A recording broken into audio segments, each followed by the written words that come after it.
Ang baka sa inyong lahat.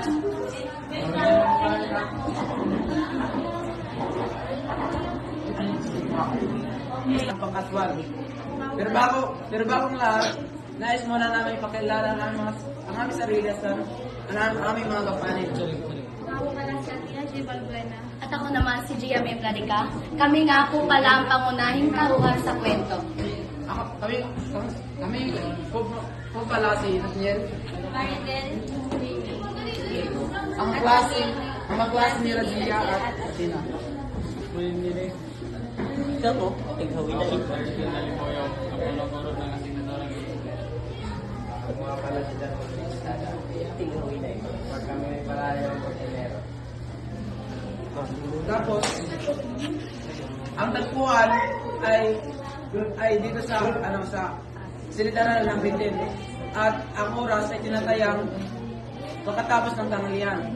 Tapos ang drama nito ay pinamakatang sa gitna ng halitan. Latina siya silitaran ng Bitin.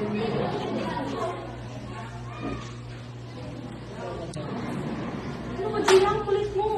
Umatras ka ha? Ako ba may kasalanan? Ikaw naman to kasi ka na parang artista. Uy, ano ba? Huwag na kayo mag-away. Wala akong pakikasalan kasi wala pa lang sila ako lang. Eh, ano ngayon? Ang alam mo, ganda-ganda mo na. Eh, lahat naman yung palusot. Walang hiya ka talaga! Tama na yan siya. Sapat na! Walang karapatan tapakan ng detail ng kahit sino, kahit may ng ulo.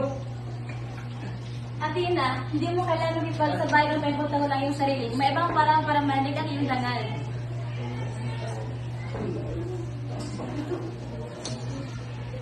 Nagalit mo rin pinaka ko para sa sinasahan kasi niya sa senadorang isip. Anong nangyari rito? Isikalan? Yan ba natutunan nyo? Pasensya na po, sir.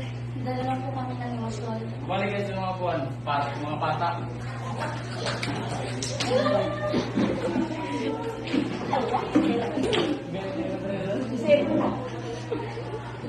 Tandaan nyo ito, ang dignidad ay nilang iningatan para sa sarili. Binibigay rin sa kapwa lalo sa gitna ng galit. Pag may respeto, walang gulo. Pag may dangal, may kapayapaan.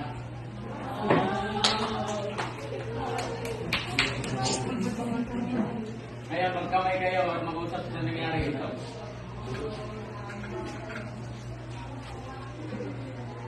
Tuwaran mo po, Gia. Okay lang yun natin. Pasensya na. Magaling, tandaan nyo, Nay! ang dignidad ay kailangan sa pagpito ng buhay. Ngayon, magpatuloy na tayo ng ating klase.